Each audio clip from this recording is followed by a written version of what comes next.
In the coming years, there will be a significant movement directed towards remedying most of our present physical and mental health problems. I believe this progress will come from a greater insight into what it means to be human. While we, us humans, have risen to the top of the animal hierarchy and we dominate the world in which we live, this reality doesn't guarantee our elevated position. In fact, I contend that the further we get away from a pure human state, the less likely we are to remain on top, or to remain at all. Thomas Hobbes described life in the past as solitary, poor, nasty, brutish and short. It was for most. But now, with the developments in the last few millennia, we are safe, aren't we? We are out of the woods, right? I'm not convinced. I reckon we are not in a comfortable position, or at least we are not in one that we think we are in, and our biggest challenges for survival could be in front of us. It may be that our own progress is putting us in a hitherto untenable position, and that all these so-called gains could be the death of us. You know something is just not right, what with the way progress on the technological and medical front seems to raise just as many problems as they are solving. There has always been a lot in this world beyond our ability to understand, but with so many advances, things now seem beyond our ability to even take them in, much less deal with them. We can't deny the benefits of science, but as they say, a little knowledge is a dangerous thing. There's growing research that shows we are killing ourselves with our cleverness.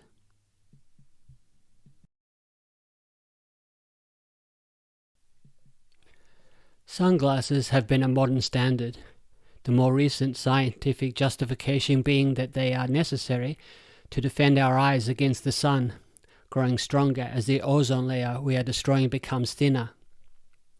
Yet, there may be unintended consequences.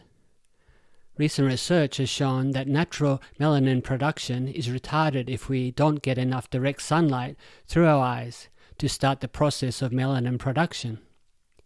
We might find that in our efforts to save our eyes, we are putting our lives at risk. Could a simple act of wearing a pair of Ray-Bans set in motion the processes that lead to our eventual downfall? In the introduction of the book Vitamin D is the Miracle Vitamin, Ian Wishart says in relation to the health advice on avoiding sun exposure given to us over the last 30 years or so, in dutifully listening to the advice about avoiding the sun, in wearing makeup, foundation with all-day sunscreen built in, we may have condemned not just ourselves but our children to a higher risk of some of the nastiest disorders known to humanity.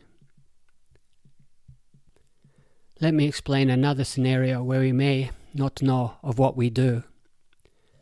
Many ape species use social grooming in ways we still don't fully understand. It's argued that without it, the troop cannot thrive, much less survive. What if physical contact with our fellow human beings, like social grooming in apes, is crucial in order for us to survive? This face-to-face social contact, denied us by the internet and social media, could be what is necessary to turn on certain hormones and turn off the production process of cancer-producing cells, etc. The lack of physical contact today, with the internet relationships being the norm, may be one of the reasons our bodies seem unable to fight the new sicknesses that seem to come as a package with modern life.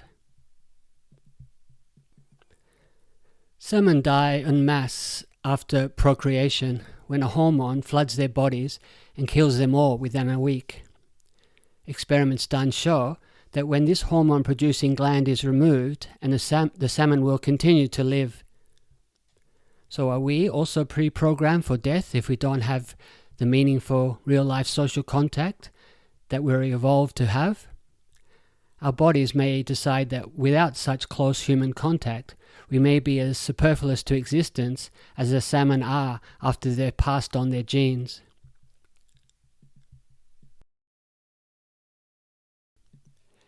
It is my conviction that the world is dragging us kicking and screaming away from the past and ourselves.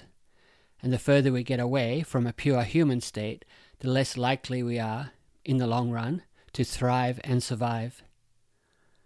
I look at this pure human state not in the noble savage sense or king of the jungle sense. I see it as a state where humans have spent most time evolving in. It's impossible to define a precise time and a place where humans were at their best, but for our argument, I'd say it's a time and a place where we thrived physically, mentally, and socially, despite and probably because of our relative deprivation.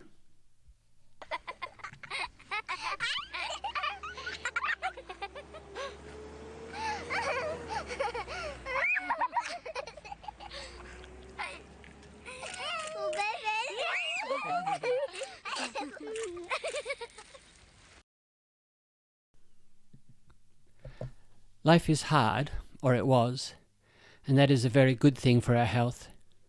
The basic Darwinian survival of the fittest model is easy to understand. We can relate to it in our lives and to the others who survived for us to live. But what is more crucial to understand, and what is mostly lost on us today, is this. We don't only owe our existence to those who came before us.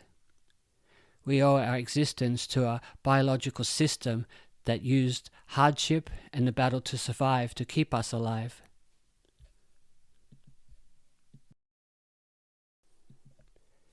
You don't have to look too far to see examples of this. They are obvious and everywhere.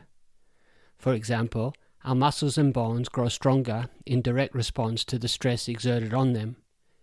And as noted, the burning sun sets off biological signals for the production of melanin and the production of vitamin D that is indispensable for life. The body doesn't know the difference between you running from a lion attack or you doing a hard interval running session, but it will respond in kind by building mitochondria in the cells that work to protect us from further stress by giving us increased energy and endurance. We have evolved to take advantage of an environment that for most of our time on Earth has been, as Hobbes described, brutish and short. It is not just a matter of what doesn't kill you only makes you stronger. It's knowing that suffering affects us at a cellular level and it works to keep us alive. In short, you live easy, you die easy. I believe that in less than a century there will be preventative measures to circumvent most of our present health issues, and these remedies will be a direct result of understanding what it means to suffer and to be human.